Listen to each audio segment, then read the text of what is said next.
expressed during this program are not necessarily the views of the station, its staff, or management. Equal time will be given to people with opposing views.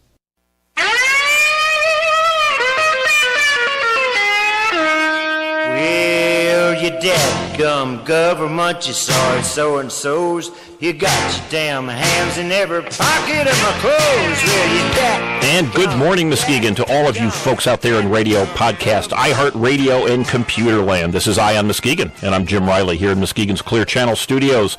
We got the legendary Oscar Osbo sitting over there on the board, running everything, making things work perfectly. Perfectly. And if they're not, so give us a call, and we will do some dastardly things to Oscar later on after the show.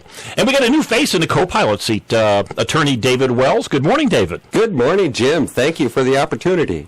Well, we're glad to have you. You are, I will just say, you are a candidate for one of the open slots in the judicial race coming up in August, and if you win in November, and that's a district court slot, is it not? No, that's circuit court. Circuit court. Judge Graves is retiring. He's age limited from running again, so those of us who are running, we're running for his seat, which will be vacant in November. All righty. Well, and the reason I mention that is that at the 9 o'clock hour, we will be having, I think, what at first didn't seem to me to be an interesting subject, but as I got thinking about it, and as David and I got talking about it, I think it's going to be an extraordinarily interesting subject. We're going to have a current judge, the Honorable Andrew Waringo, will be coming in at the 9 o'clock hour, and we're going to talk about something that's, I think, somewhat unique here in Muskegon. I know that it's in a few other places, but it's really been done well here. It's something that they call sobriety court, and it's an alternative to taking folks who are in violation of the drunk laws. I imagine most of it is driving, but there may be others. And rather than just tossing them in jail, there are programs that seem to have some success. And, of course, now at a time when we are talking about the possibility of spending anywhere, I'm seeing between $20 and $40 million on a new jail, this is the type of out-of-the-box thinking that I think Muskegon has lacked in the past in so many areas, and so we're going to talk about this in greater detail. And I wanted to have my friend David Wells, who's an attorney there, to really grill Judge Waringo. He's going to have. He's going to. I hope arm wrestle too. I hear. And we might even have. We were talking about possibility of a wrestling match, and so Oscar, you got the role of paper towel. So if his honor is dripping with sweat with the pressure that we put on him, he'll be able to dob off or maybe not. And we will continue to be, and we are not going to give up, letting you know that you can have an opportunity to get on the radio and give us a call in here. That number is 231-830-3109. And His Honor will be here in studio so that you can call. I know we've had some disappointed folks who've wanted to speak when we've had some of our guests who are phone-in, but Judge Waringo will be in the studio right about 9 o'clock. So if you're so inclined, give us a call at any time, but after 9 o'clock, we'll be welcoming those calls to Judge Waringo.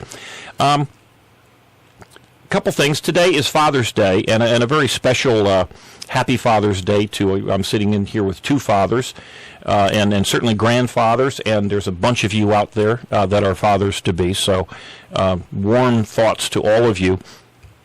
And I know that not being a father myself, I've had to read these things or have them told to me, but I know that it is a challenge, and I would just say, I know that Oscar, you've had you've a couple of marriages, so you've had melded families and their challenges there, and David, you've got of course a lovely daughter who's an extreme success in schools and in life, but you've also got a son who's got an autism disability, a quite severe one, and you've earned, I'm sure, a lot of people's admiration for the way that you have done your job with Tyler, and I'm sure. Well, as a matter of fact, I'm sure you're going to be visiting him today, and I wonder what he's got planned for you. Well, thank you for the compliment, Jim.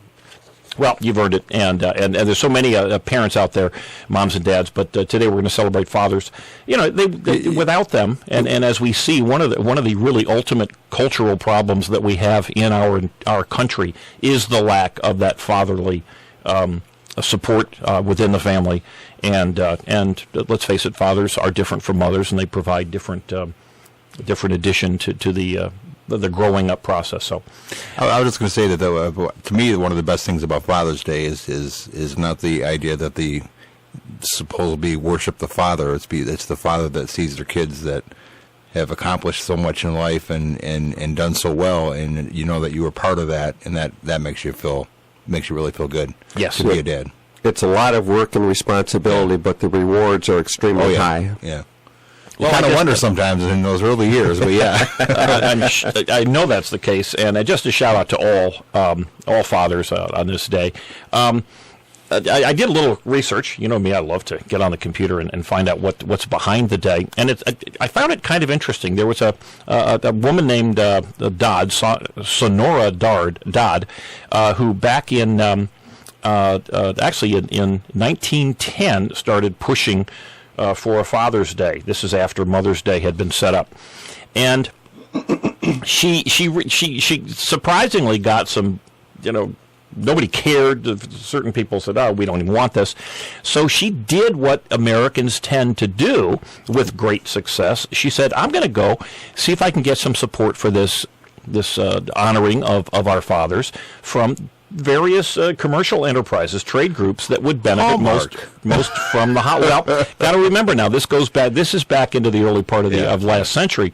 So she went to the manufacturers of ties, tobacco pipes, and other traditional presents of the time, and she really kept at this because this was started early on, but in the 30s, a trade group got involved in it, started pushing it. Apparently, the newspapers were making fun of it because it was really what we would call a Hallmark holiday in some respects. Of course, it's obviously a very worthy one, and but the trade groups didn't give up, and they kept promoting it, and ultimately succeeded.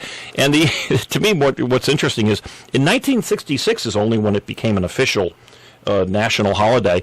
Lyndon Johnson issued the first presidential proclamation, and then 6 years later, the day was made a permanent national holiday by Richard Nixon in 1972. So it's surprisingly a relatively new holiday, and I bring that up not just to celebrate the day, but I think it's great that we have the commercial interests and the profit motive involved in so many parts of our lives, because without them we probably wouldn't have a Father's Day or a Mother's Day. I know that earlier this week, when I was on the Talkin' Muskegon show, I noticed that I think it was Wednesday was National Lobster Day. Now maybe we don't necessarily need a National Lobster Day, but the folks that lobsters seem to think so. I don't know. Well, the lobsters are probably not fond of it, but I'm not sure lobsters are really aware that there is a day in their honor. But the folks that sell melted butter and the lobster crackers and all those kind of things, I'm sure they're out there. But hey, that's what America's all about. And at a time when we are most concerned with producing jobs and giving opportunities for our young folks, great. Lots of money's being made on this day. Lots of wonderful gifts. David, did you get anything exciting yet? Or nothing yet. But I was thinking about setting these dates, and I'm sure the lobsters are out there lobbying for a National Hamburger Day or something like that. I'm going to tell you right now, you can be sure that the PETA people were not happy when they heard about the Lobster Day. So I'm sure that the PETA folks are out there. Well, there was a time, and it wasn't that long ago. I put it on my muskegonpundit.com blog. But within the last 3 or 4 years, PETA, the People Eating Tasty Animals organization, lobbied, in all sincerity apparently, they lobbied the U.S. Fish and Game and Wildlife, whatever that department was, to officially change the name of fish to sea kittens. Really? And in fact, they did not succeed in that. But there's nothing too idiotic out there for the various. So instead of going groups. fishing, you'd be going sea kitting. Sea kittening or something like that. Whatever. Yeah. So on that happy note, even our buddy Roger Miller is dumbfounded and forced to burst into song. So we'll be back after this break.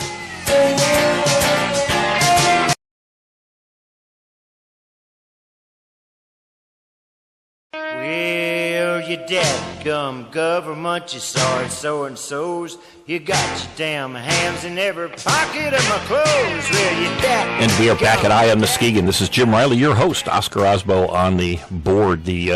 Oscar, what's the official kind of nifty name for the? I know you're the engineer, but does the board got a cool name? The Godly Guru. There we go. Well, it does run the show. Without the board and without Oscar, there would be no show.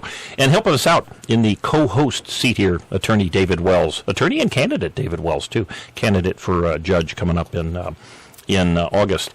A couple things I wanted to touch on before the 9 o'clock hour, when our special guest Judge Andrew Waringo will join us. Muskegon County, of course, I keep bringing up the fact that a small group led by myself did file suit against the County of Muskegon, alleging violations of the Freedom of Information Act and the Open Meetings Act.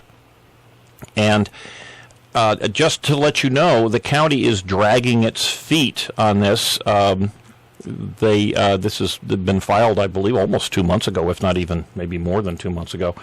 And ultimately, when they lose this lawsuit, as I expect they will, because it's really a fairly simple violation that they made, they will be continuing to spend, of course, your money and time of their attorneys to attend to this, but also they will most likely be forced to pay our legal fees, which continue to go up as time goes on. And we are at the point now where we will be taking depositions of people who attended this, what we call illegally closed meeting. So that's where we are on that. The county leaders, the county commissioners, with the exception of Commissioner Alan Jagger, but all the others are very comfortable with what they call closed sessions. And there was an interesting closed session, and this one I suspect was legally called. But many of you may know that about 80% of county spending happens or goes, essentially it goes to employees and retirees. And most of that is tied to the union contracts that the county used to sign a couple every year. They voted now to move them all to come due on September 30th of last year. Well, these were 3-year contracts. I have my issues with how they were publicized before their signing and agreement, but ultimately they were put in place. But I did notice an unusual thing in the contracts when I read them, something I would be shocked if any, or certainly many of the county commissioners done. But there was a clause at the back, which at the end of the contracts, which allowed the unions, if they so desired, to reopen the contracts for pay and income reasons. And I didn't think much of it. I thought, well, my golly, you just signed a brandy new 3-year contract. Well, last week, the county commissioners voted to go into closed session to discuss union labor negotiations. And again, being closed session, I don't know what was in there, but in talking with certain folks who were around and about, apparently there is a pay increase coming that we will all have to ultimately pay in the form of taxes, or as the county has done things, since they've spent that money in promises that have yet to be figured out how they're going to get paid. But there will be a likely increase, and it'll be interesting to see how the county commissioners pass that information on to the taxpayers and the folks who live in this county. I have a lot of experience in the labor law area, and a provision such as that, where you can reopen a contract for economic terms, is somewhat unusual, and I'd be interested in knowing why that particular provision ended up there, or what the trade-offs were, and what the concerns were that made the county board agree to that particular provision, because it is pretty unusual. Well, and see, that's the point. We're not arguing whether they should have the right to do that. We're not arguing. I'm certainly not arguing that the unions should or should not get a raise. What I'm talking about is the way that these types of raises have been snuck in, the way that these types of meetings with closed sessions and last-minute additions to agendas and voted on without really, certainly anybody who's interested, like myself, someone sitting in the peanut gallery over there on the fourth floor of the county building, or someone else who might be reading agendas.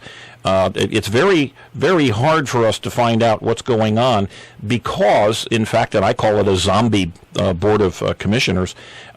They operate in the dark. They wander around. They don't seem to be doing their homework. They seem to be, at least with some of their votes and their lack of questioning, they seem to have already eaten each other's brains, as zombies are wont to do, because they don't ask these questions, and there's no understanding that public hearings and the Open Meetings Act isn't just for you to do what you want to do in public. It is also to convey information to the public. And that leads me to two public hearings that happened in this past week, which really I thought were very disappointing.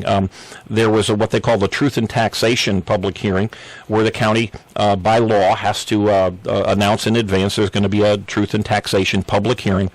This was about this tax increase that the county voted on, finally on their full board, but they did vote for a tax increase for all of you out there in Muskegon land.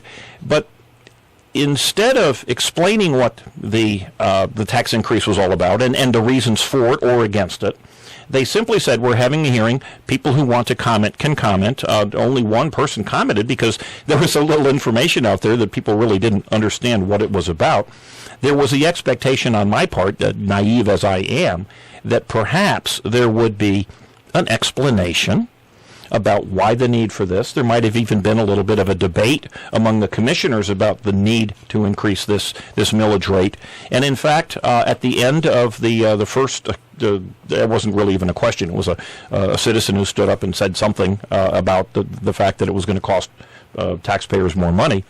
They just voted 10-1, again, Commissioner Jagger voting against it. And that was it. That's what they call a public hearing. That's what they call truth in taxation. And I'm sure, to the letter of the law, or at least I suspect, it was legal under the letter of the law. But there is no understanding, and there certainly seems to be no inclination on behalf of the county commissioners to inform the public. And right after that vote, they also had another public hearing where they had to. There was a closeout of what they call the Digital Divide program, which was a program that they embarked in some years ago to bring the internet to the rural areas of Muskegon County. Well, anybody who was expecting help and internet to flow into their homes during that time was terribly disappointed. It was an absolute debacle. I don't know anything about what the cost was. Obviously, somebody was paying something. It may not have come from the county, or it might have come from the county. But they had their required public hearing to close down and end that particular financial debacle. And again, with no information of what it was about. Nothing. Just, did we do the minimum, ma'am? That's all we need to do. What confuses me about this lack of discussion on these issues is it makes me seem to think that either one or two things are going on here. Either they're having private discussions where they're talking about these very important issues not in public, and they shouldn't be having these private discussions. That's why we have an Open Meetings Act. That's or they don't know enough about the topic to discuss it. So one of these things are going on. It's really confused me why in open session they're not talking about it and giving the opportunity for them and the commissioners to explain to the public what the issues are and why they're voting the way they are. And it's also confusing, how come there's no conflict? How come everybody's already on the same page when there's no discussion? Well, those are good questions, because it is illegal for a majority of the commissioners to get together and discuss this issue. I'm sure that there is somebody within the county who knew this and could easily have been called upon to make a presentation. Say, hey, look, we've got to vote on this thing. Can you make a presentation so that the public understands what's going on? And if we've gotten information over the past few weeks or months, whatever. And so that if the county commissioners are fully apprised of what's going on, that's one thing. But there again, there is no real interest, apparently, at all in the county commissioners, Ken Mahoney being the chairman, and certainly all the rest of them, with the exception of Commissioner Jagger, in informing, what happened? Why did this fail? Why did you guys go ahead and vote for this thing?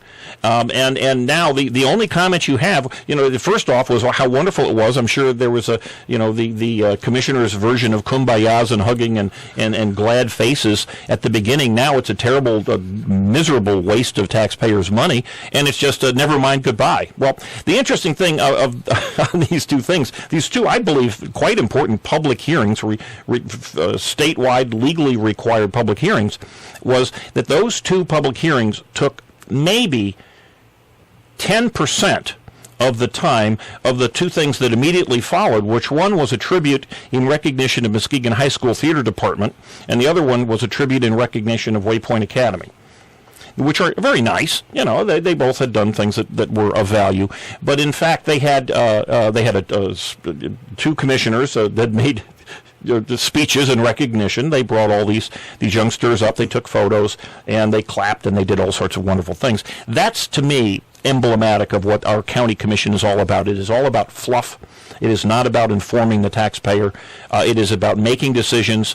Perhaps in private is where they eat each other's brains as the zombies that I believe many of them to be.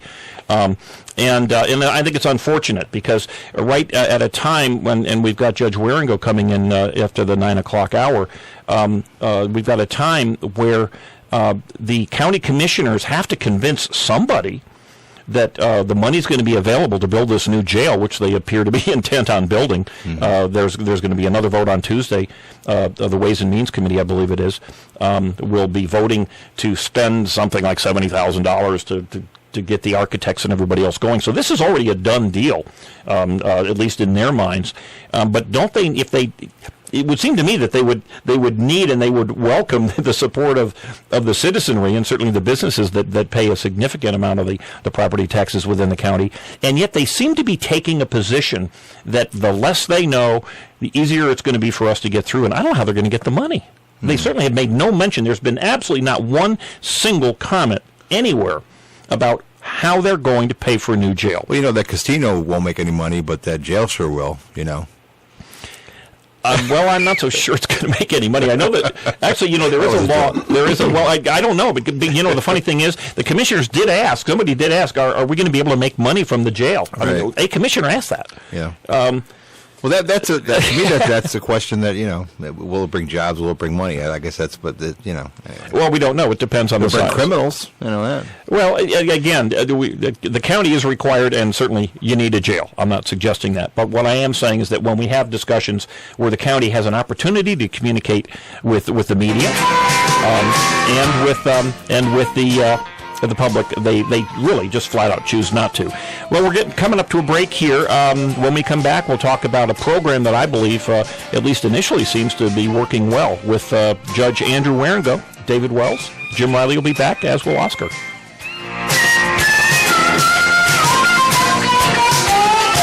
Oh, don't you love me sometime?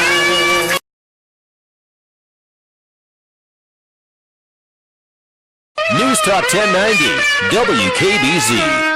Well, you dadgum government, you sorry so-and-sos. You got your damn hands in every pocket of my clothes. Well, you dadgum. And we are back doing some last-minute arranging here at Ion Muskegon. I'm your host, Jim Riley, and I'm here with Judge Andrew Waringo. Good morning, Judge. Happy Father's Day. Thank you. Thank you for getting up early and escaping from the home and visiting us. Appreciate that very much. And Attorney David Wells, and actually judicial candidate himself, is joining us. And again, thanks for being here, David. I'd spoken with Judge Waringo. Specifically, there's any number of fun things we could talk about, but about his very unique program called the Sobriety Court. And Judge, if you could maybe just kind of explain to those who are not familiar with it, and then we'll kind of jump on you from there. All right. If you look at one of our brochures, it describes Sobriety Court as a specialty court given the responsibility of handling chronic alcohol abuse cases through an intensive therapeutic regimen which is monitored and reviewed by the court in biweekly sessions. The thing that sets up this court apart from the traditional court, that is a specialty court, is that the judge actually takes a very personal interest in each and every person that comes in front of him, as we're in our traditional courts.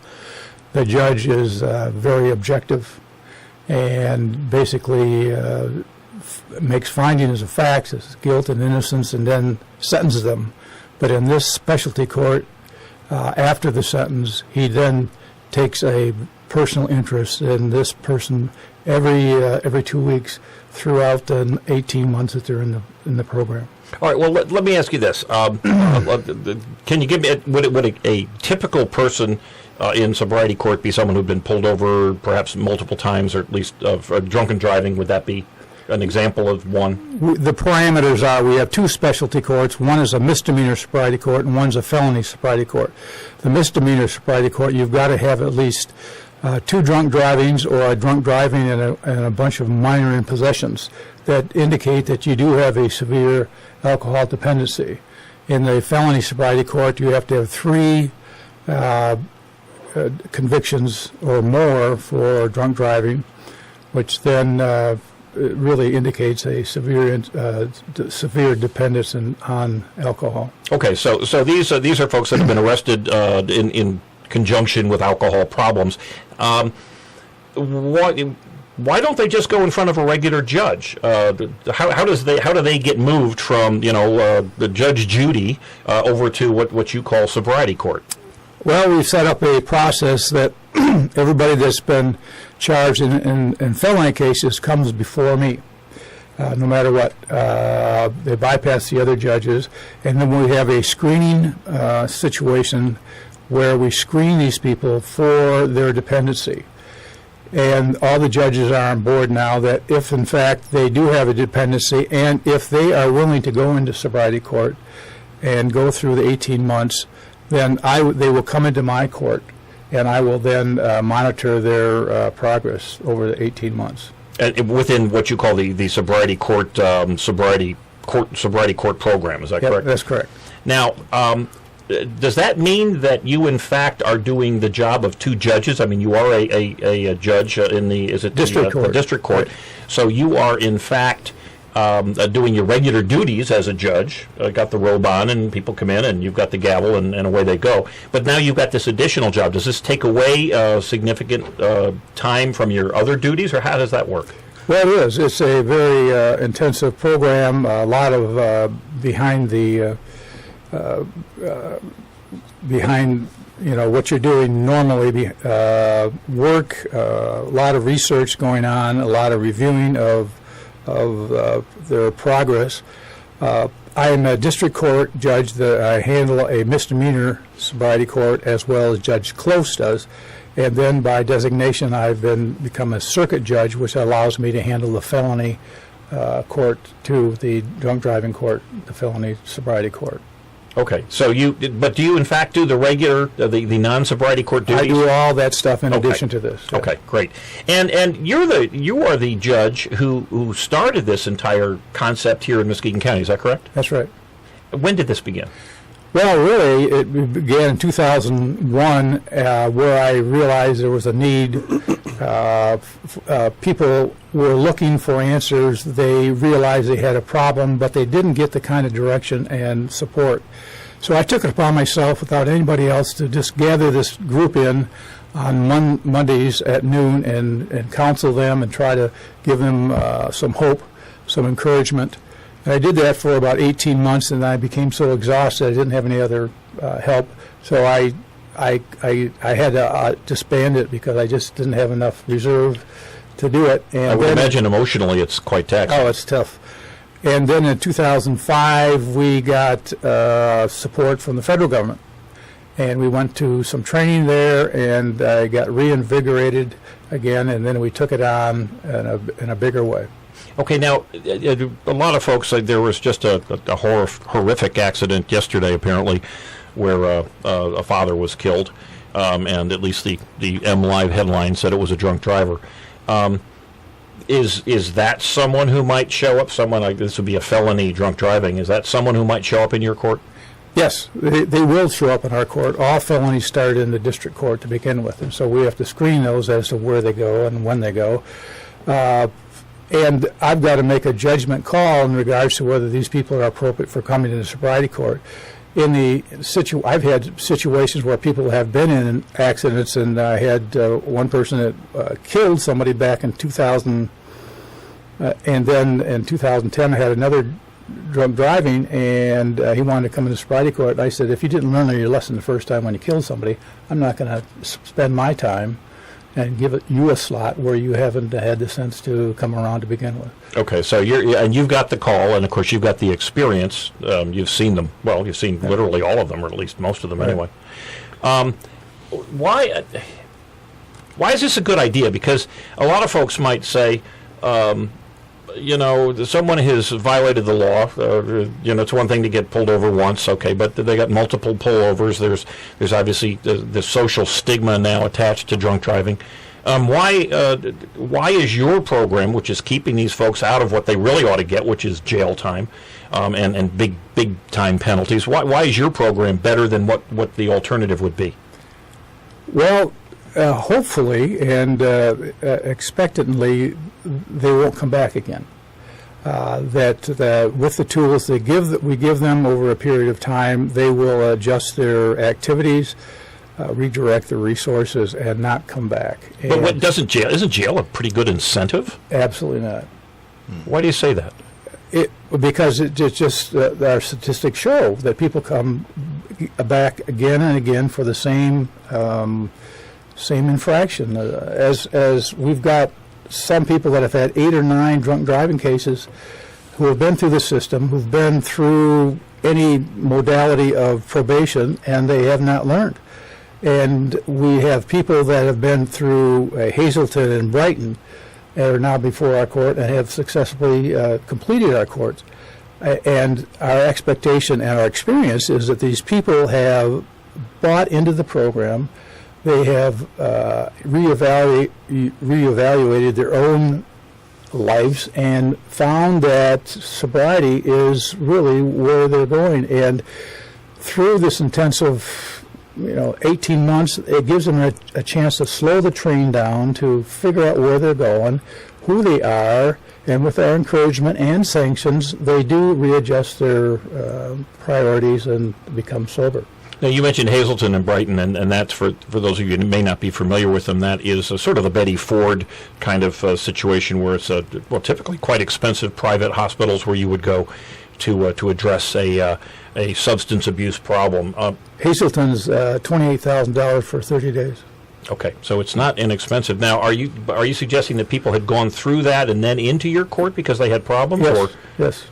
So after they've spent the $28,000, or probably more, it didn't work, but your program does seem to work. Yes, specifically for this one person who went through Hazleton and Brighton at the same time or a later time, has successfully completed and is alcohol-free for the last 2 years.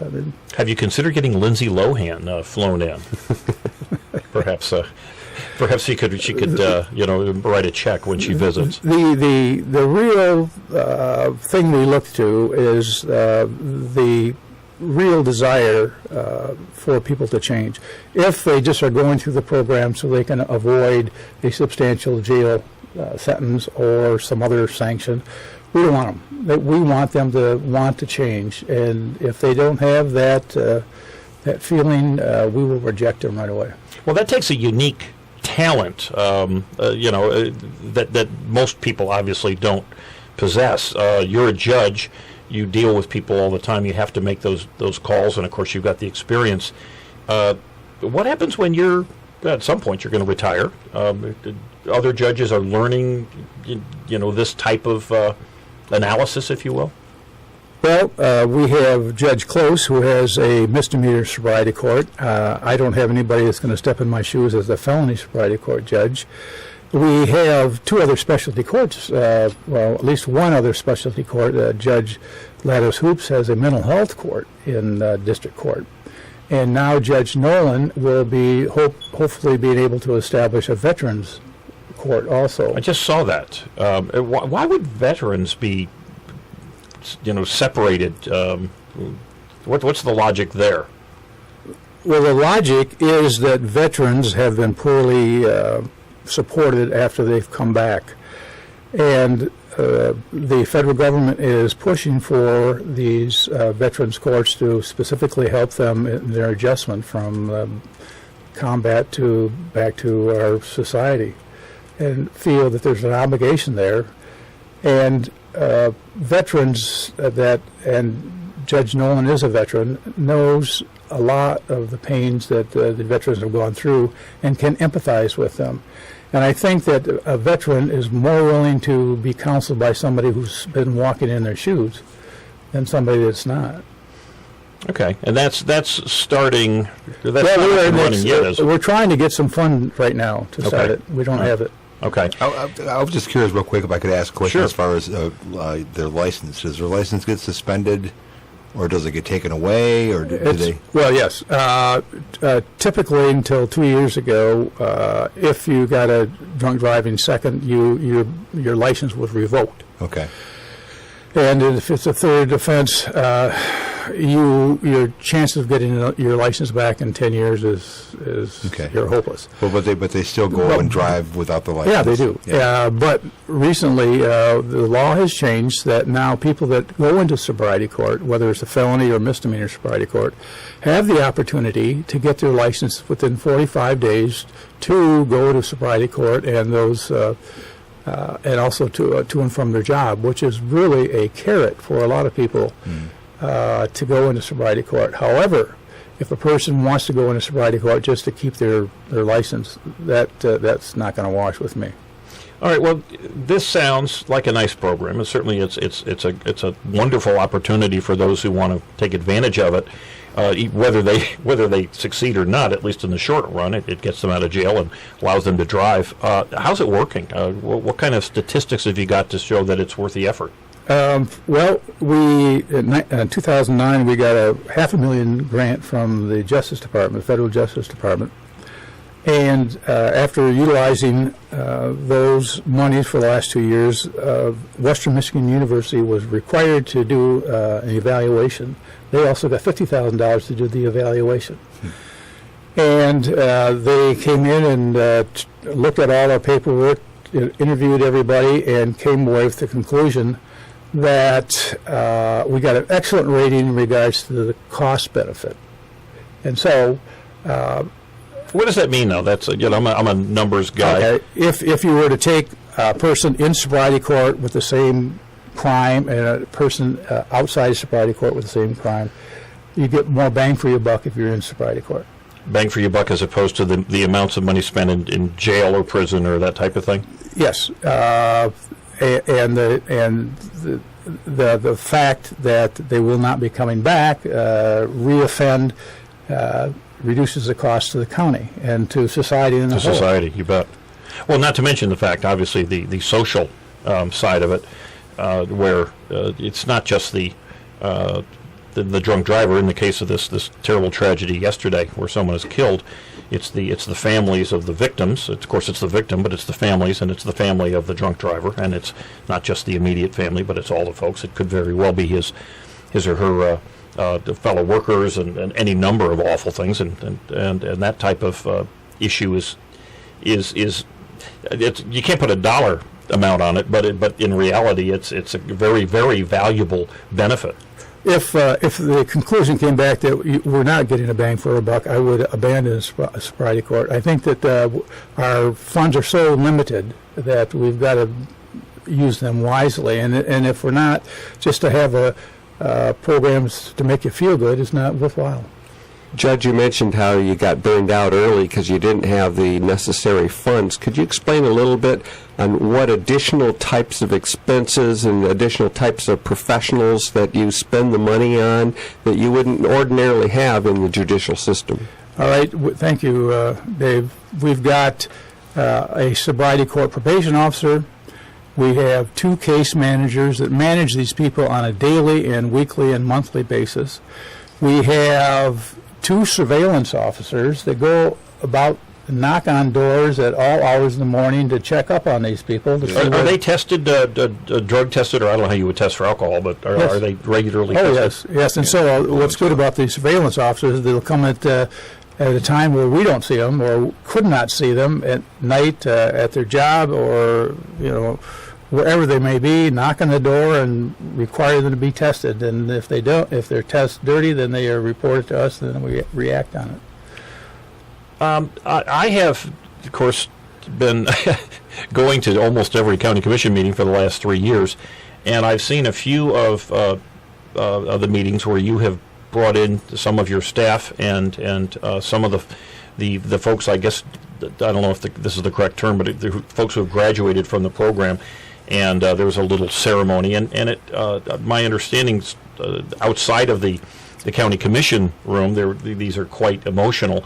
It was actually, I thought, quite emotional just sitting there in the county commission room there. But what are these folks? They graduate.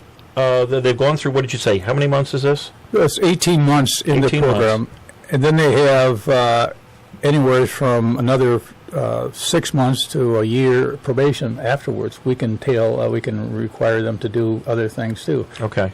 Are they allowed to? Okay, the license is gone and they aren't driving anymore. Are they still allowed to drink? No, it's zero tolerance. Okay, That's a really good question. Yeah, I was curious. Well, I've got somebody that used to be in our family that went through this whole thing, and Well, they do. There's no doubt about it. Our best expectations that they don't drink and drive. But we routinely go through our convictions, our reports, our police reports to determine if these people have been re-arrested for a drinking offenses, and we found that like 90% of the people who are in a program have not been rearrested within 2 years, which is amazing and it's wonderful to see. But again, there's no guarantee. They've got to be motivated. They've got to want to change. We'll give them the tools. If they pick them up, fine. If they don't, they're not going to survive. And unfortunately, Yeah, but 90% in 2 years, that seems like a really high success rate. it is. In fact, in the felons, the ones that are more serious, there's a higher success rate, and I attribute that to the fact that the felons are generally older, supposedly smarter. They are income producers, have had a level of sobriety over a period of time, know what it's all about, and finally get it. The misdemeanors are generally younger. Kids that get involved and take risks. More impulse. And it's harder to rein them in. All right, That's well- where the challenge is in the misdemeanor sobriety court. We got to take a break here, but we will be back with Judge Andrew Wieringo and the crew. Talk to you shortly.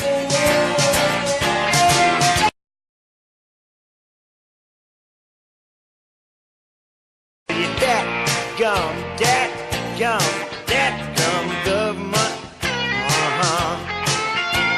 Oh, don't you know? Oh, don't you love 'em sometimes? Well, an itty-bitty short break, and we are back. Judge Andrew Wieringo. I'm Jim short Riley, break. and David Wells, the attorney and judicial candidate. Got a question, Judge. Frankly, this program seems really spectacular, but an argument might be made that it actually does cost more money than it's, maybe not than it's worth, but more money than one might expect, because by keeping people out of jail, aren't we opening up beds for other people to be put into jail? Well, yes, in a way, and hopefully we will be putting the people in jail that need to be put in jail. That is, the people that are assaultive, people that go out and create mayhem, cause mayhem, the people that really need to be confined and sent away, segregated from the general population. Okay, because these folks who do ultimately earn their way in, I guess you'd have to say earn their way into sobriety court, are viewed as being, with the exception of their drinking problems, of being decent social citizens.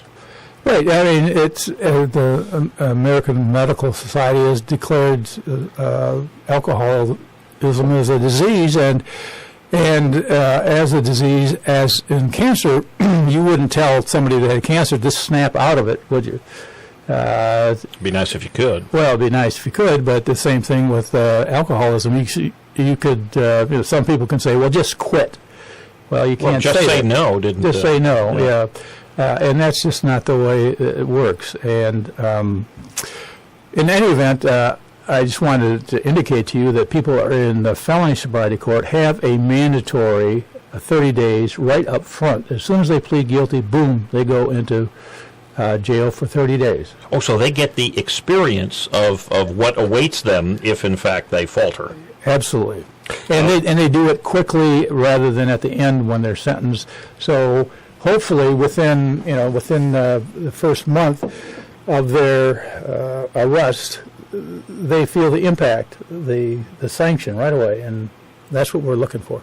Judge, talking about the overcrowding in our jail and prisons, I think most of the public is aware of how many people there are there because of other drugs other than alcohol. You mentioned 3 specialty courts that we have, mental health and sobriety and veterans court. What is preventing us from expanding to a drug court that covers drugs other than alcohol?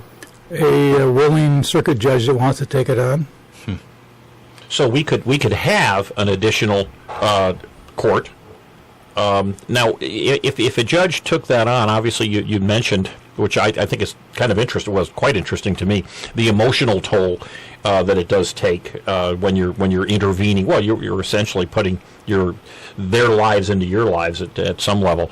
But if a judge decides to take this on, does that not, though, then reduce the amount of time that the judge would have for their current duties? And how do we handle that? It's a commitment and a passion, and you just got to accept the fact that it's more work, and it's valued work, and you don't look at it as an additional couple hours or 3 or 4 or 5 hours a week. You do it as a Christian giving back to our community and to society.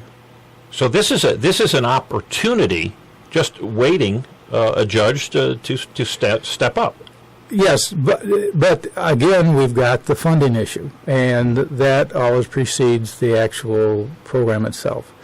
But there are funds out there. They need to be aggressively sought. We have an excellent fund writer, grant writer, Judy Kell, absolutely the best in the world, and she knows how to get this money.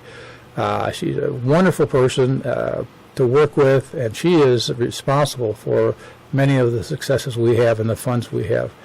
Right now, we are fundless, that is from the state and federal government, and now are relying upon the county to pick up the tab, and they have done that. What kind of tab is it, approximately, on an annual basis from the county? It's approximately $230,000. And is this a bill, given, let's just assume that we're going to keep the current level of interaction by our judges and the support staff, is this a bill that's expected to stay essentially the same over the next few years, yes, assuming there's no new court? Yes. The reason being is that we could only handle about 25 people in each session, so we can handle about a total of 75 active cases, and that's what it costs. Now we are requiring these people to utilize their own insurance programs and other funding, and we're becoming more aggressive in trying to use these private funds rather than personal funds. And Mercy Health has come on board as a therapist, and they've done a wonderful job in seeking out the private funding so that we don't use public monies. You know, I am thrilled with this program, as I told others, David included, I said, boy, this sounds like it would be a boring conversation at first, and perhaps it is to some, but to people who, aside from the good work that you're doing, and I really, I think it's spectacular, and I've seen the emotion on the faces of the staff and yourself, and in particular the families of these folks when they go through this graduation. But aside from that, the good works alone, which as tightwad as I am, I think I would be willing to support the financial investment on the county for that. But in fact, it's a financially intelligent program. It makes sense. If we need a new jail or not, which is an issue coming down the pike, and we will talk about that in greater detail later. But whether we need a jail or not, it makes sense to reduce the numbers of people that we funnel into the front door of that jail in any ways that we can. And it doesn't seem to me, with our current culture, sadly, that we're going to see a normal reduction in folks who are dependent upon drugs or alcohol, and ultimately, because their brains are scrambled in some manner, are going to do things that are going to suggest that they ought to spend some time in jail. Yeah.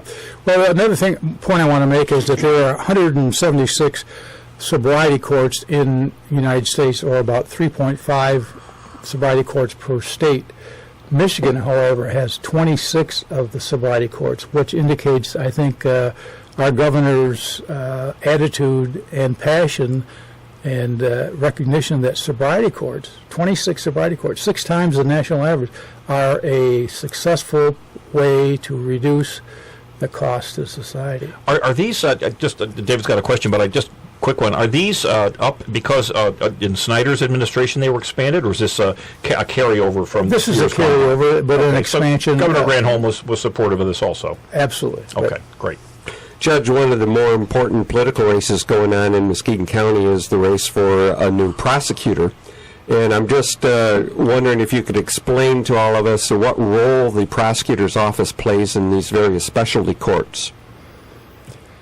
Well, historically, the prosecutor's office was resistant to the specialty courts. I think their attitude historically has been that jail is the way to treat people who break the law. Now, when you say prosecutors, do you mean in Muskegon, or prosecutors as a generic? I think generally as a whole, but specifically in Muskegon. Okay. The attitude has changed over time. We've head-butted with the prosecutor's office through sitting down and having them understand more about what's going on, and us recognize their role as prosecutors. We have come to a good working accommodation so that we are working smoothly with them, and it makes the program much more successful when you have all the players together. I know that you're not going to, although it'd be kind of cool if you did, make a comment on who your favorite is for this position of prosecutor, county prosecutor, but have any of them made this a centerpiece of their campaign? Have any of them been in contact with you and said, look, this is something that I think is important to me, and I'd like to talk to the expert in town? Has that back and forth happened yet? Those conversations have not happened yet. I expect them to happen. A couple of the people running for circuit court have talked to me in the past about it, and I think it's a necessary conversation that the circuit court candidates need to engage in and understand the dynamics and how these courts work and how successful they are, and make an evaluation whether they support them or not. I was just curious if, with lack of jobs that are available these days, is it worse now? Do you see more alcoholism going on, or is it about the same? Or it's about the same. About the same. We have about, I would say, maybe 1,200 drunk driving cases in Muskegon County.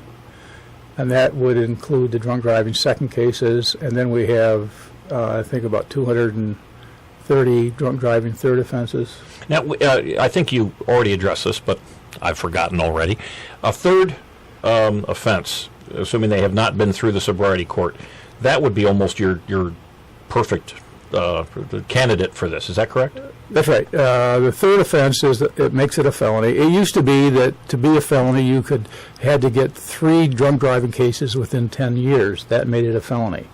Several years ago, they expanded that so it was 3 drunk drivings over the course of your lifetime, which means that if you were in college and picked one up and now picked one up in 1980 and finally went out to a wedding reception and drank a little bit too much, picked up a third now, you were a felon.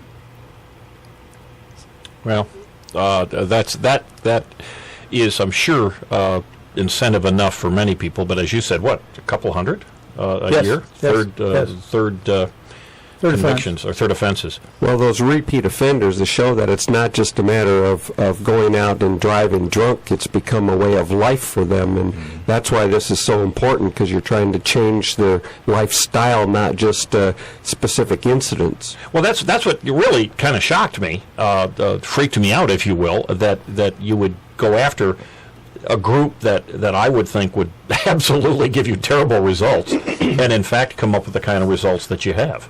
Well, we are not trying to take the easy ones. In fact, more recently, we're picking up felons that are having their second felony, which means that they've already committed 3 drunk drivings, and now they went through the traditional probation. It didn't help them a bit. Now they've picked up the second one, and now they're coming into sobriety court. So it's going to be interesting to see how, in the long run, they react to this type of treatment versus what they got before. We've got maybe 7 or 8 of those people now.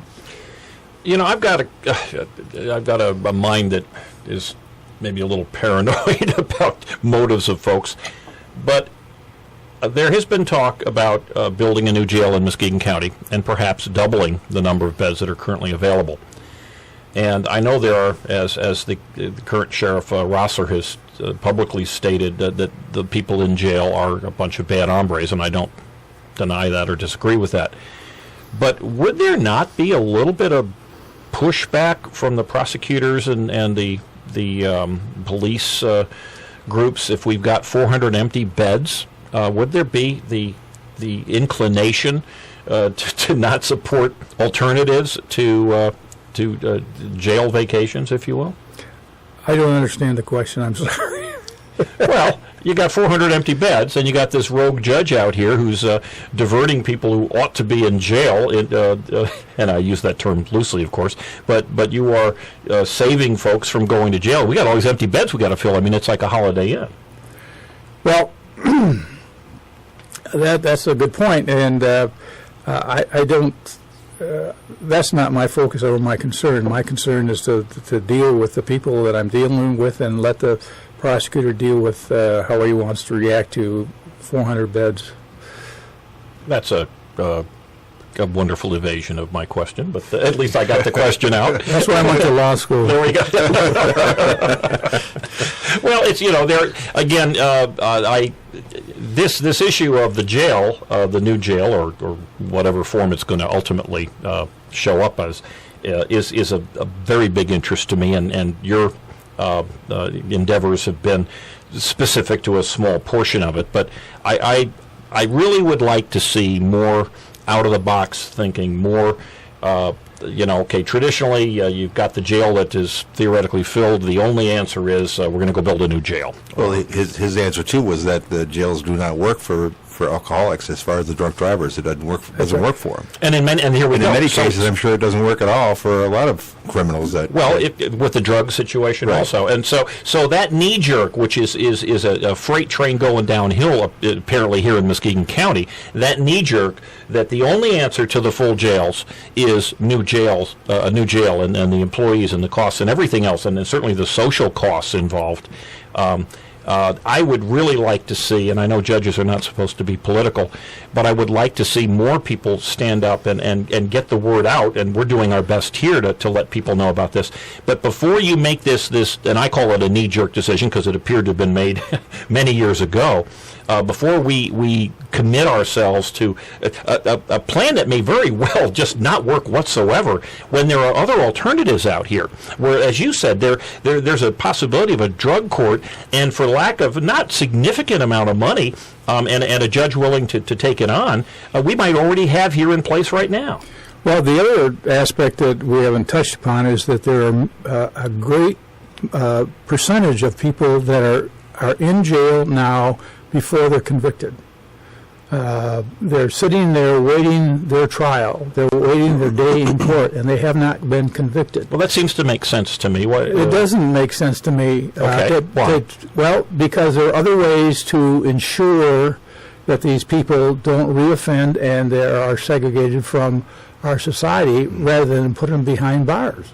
We can give them a scram unit. We can put a unit on, a GPS unit to monitor their existence outside of jail. Aren't they doing that a lot already? We are taking up that challenge, but I think it's a challenge that we need to take up and focus on more and get rid of that great majority of people that will set aside a great many beds for people that have actually been convicted. There are people being let out of jail now that have been convicted and sentenced because they need the space for people that can't make the bonds that have not been convicted. And that doesn't make any sense. No, it does not to me. Well, you know, there's a citizens advisory committee on this new jail, or at least the proposed new jail, and I, not surprisingly, submitted my name to my county commissioner, and not surprisingly, he did not submit my name. But it seems to me, I mean, I'm getting all sorts of new information that I've never heard before from you, Judge, and I appreciate it very much. And you seem to be one of these out-of-the-box thinkers. Has there been a brainstorming session that you're aware of with people like you, maybe the prosecutors and the sheriff, but other citizens and other prominent people in our community to say, okay, let's take the position, we will not build a new jail. What are other ways that we smart people can come up with to address this problem of, I don't think anybody denies the fact that there is an overcrowding problem at some level, but has there been a brainstorming session say, okay, hold on, there are other alternatives, or there might be, has that happened? To my knowledge, there is a planning group right now that is headed by 15 or 20 people that are looking into the possibility of the new jail, places for the new jail, what the new jail would look like, what shouldn't be in a new jail, and things like that. I cannot report exactly what they're saying or what they're doing, but I would suspect that they are looking at all avenues to reduce the commitment to jail, so that that the only people that go to jail are the ones that really need to be segregated from society and need to be punished for their crimes. Judge, do you see any problem with funding or available funds for alternatives to jail, especially for these people who haven't been convicted yet? Is that an impediment at this time, especially for our district court judges? There's always funding questions, but there are ways, I think, to do these things, and there are risks that we will face when we operate outside the box, and we've got to accept the fact that sometimes these things don't work, but we cannot sit idly by while these people fester in jail that have not been convicted of anything. I was just wondering, statistically, is it, as far as domestic violence, is that a lot of that caused because of alcohol or drug abuse? A good question. Whether domestic violence is a product of alcoholism or alcoholism is a product of a bad situation. It's my inclination that the alcohol drives the domestic violence types of situation, as well as all the discord in your families as well. Okay. So I mean, if you took care of that problem, that would take care of a lot of domestic abuse problems too, not just on the road, but also at the home. Yeah. Another interesting statistic: we graduated 35 people from our sobriety court in May. I did some statistics on that. 30% of the 35 people were, when they were arrested for serious accidents. The average blood alcohol level of the 35 people was over a .20. Once they got in the program, their accumulated sobriety over the period of our program was 53 years of sobriety. Not only did they reorganize themselves and spend time at home rather than the bars, they also volunteered over 3,100 hours of community service to give back to the community, as well as to recover themselves. So they were bad actors when they came into the program, and now are successful and hopeful, or more hopeful, that they will continue to be successful. Well, it costs a whole lot less money to have them out of jail and at jobs where they are in fact producing for their families and paying taxes and everything else. Judge Waringo, thank you so much. Best of luck in the future in expanding this program and keeping it going. David Wells, the judicial candidate, I'm sure you've listened well, and your questions lead me to believe that you are a big supporter of this. So thank you. We will take a break right now, and we'll be back with Eye on Muskegon. Thank you.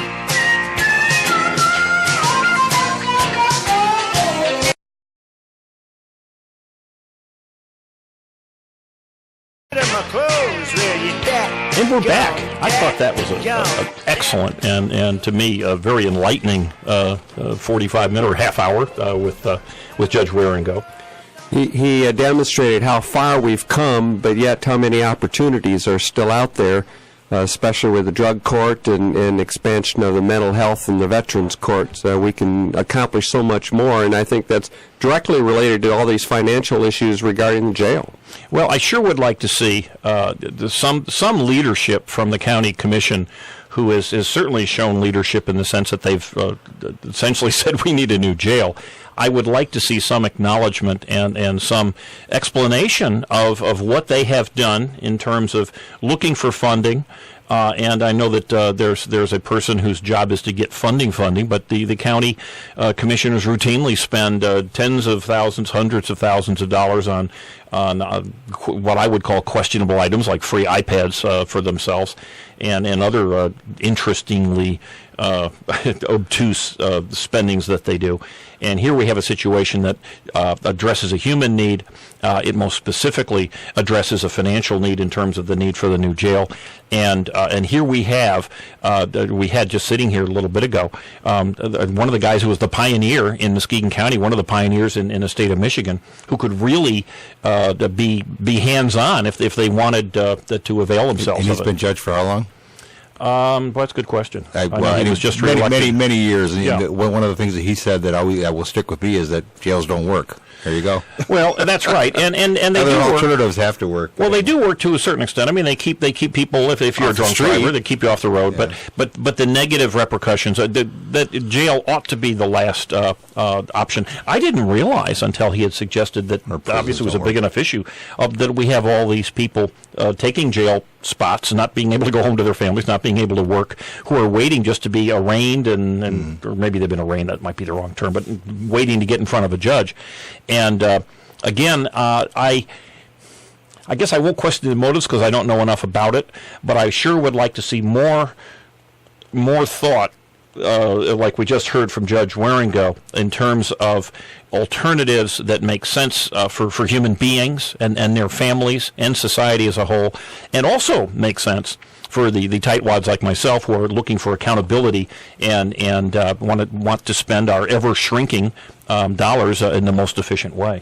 The important point I heard him make is that jail doesn't work for people with lifestyle problems, right. Addictions, people with addictions to alcohol, addiction to other drugs, people with mental health problems. And that's like the majority of the people, though. When you say that, it's a large percentage of the people. Right. You know, it's very clear those guys are onto something.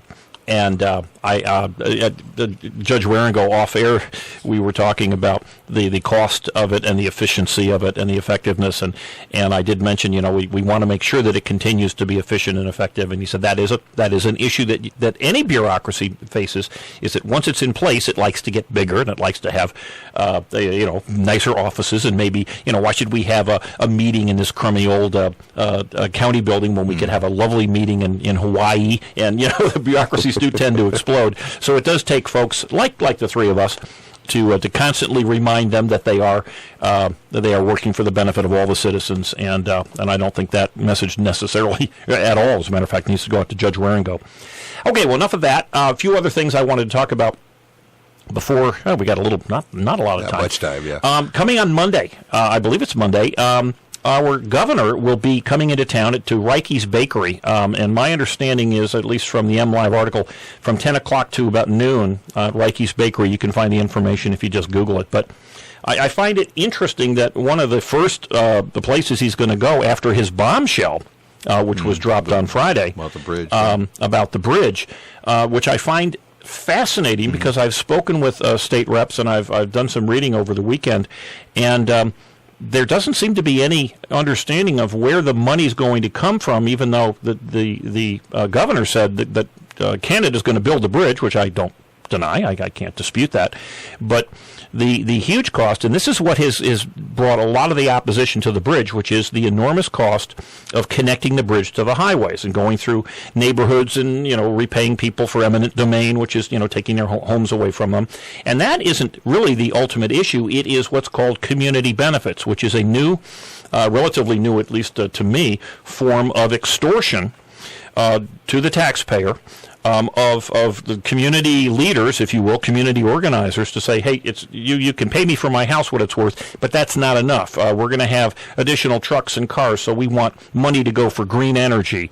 There's going to be emotional disruption, so we want to have money for psychiatrists for folks, and where they're going to go, there aren't going to be as many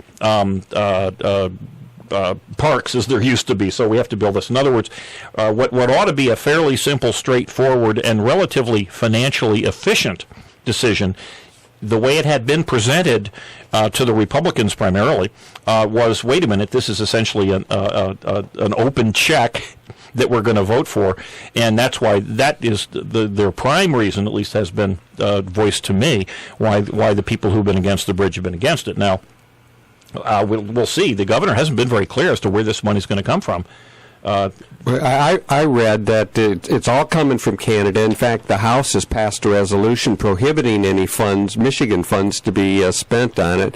And then you have United States Customs for the new customs stations, but they'd probably have to spend that money anyways, even if they just expanded the current bridge, because I understand one of the problems is getting through customs, and they could use more slots. And one wonders with the trillions of dollars that have been spent in the last couple of years, why that customs situation hasn't been addressed, because it's really not very hard. I mean, you can just add more gates. As a matter of fact, I know the Blue Water Bridge, our only customs area is once they've crossed the bridge. So if they got a truck that's loaded with explosives, they could blow it up before they get checked in our own customs, which is kind of dumb. But on the Canadian side is a huge amount of empty area that I wouldn't be at all surprised the United States could rent and have customs on both sides and speed things up. Again, common sense answers to problems that are important. We have to have customs, but there doesn't seem to be any of this outside the box thinking at all. I was saddened to hear that no one apparently had been in touch with the judges in terms of, wait a minute, hey, we don't need to go full bore on the jail. At least let's spend a lot of time looking at alternatives. And I think again we've got problems that can be fixed if we're interested in fixing them. We can't fix them if we've decided in advance on an answer that makes certain people happy. Is that the end of it? Well, hey, we a great show today, and thank you, David Wells, attorney and candidate for judge. Oscar, thank you. Hey, next week we've got an interesting show. We're going to have another candidate, Clark Durant, who is a candidate for the Republican nomination for the Senate, will be in. And we've also got an update on this awful SEIU union scam on home health care providers. It continues. We thought it was dead. So we'll be talking about that also and many other things. Folks, have a great week. Next week, we'll put the eye on you, Muskegon. Happy Father's Day. And happy Father's Day to you all.